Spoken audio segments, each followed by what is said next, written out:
Ia uite, n-a vecinul treaba. Bravo. Ți-am făcut artă ți-am făcut în grădină. Artă. Mă înțelegi? Picasso al Motosapi. Ți-am dat și așa, ți-am dat și așa, ți-am dat și așa. Mă înțelegi? Artă ți-am făcut, deci ți-am dat și așa și așa. Uite, numai așa ți-am. Picasso al Uite, Motosapi. ca să vezi dârele. Uite-te la motosapă ca să vezi dârele, mă Da, înțelegi? da. Uite, sunt dâre și așa, sunt dâre și așa, și așa. Și așa. Sunt dâre, mă înțelegi? Ți-am dat-o cum... Reclamă, Cum trebuie să-ți dragii oameni, am un Picasso al Motosapi, dacă doriți. O ofertă bună, un pachet de țigări de la 5 de lei, cu ăla. Uite, au celate spate. Zici că e umerașul meu de la ăsta, de la haina de iarnă. Uite cum merge. Hai, bă, curăță-mă talerele astea aici să urcăm asta nemurcuță, că mai am și la altul de dat.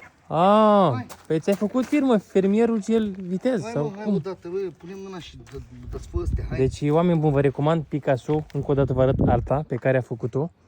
Picasso al Motosapi. Deci, Picasso era cu pensula, iar vecinul este cu motosapa. Deci, Băi, recomand. să desfacă asta sau nu? Da.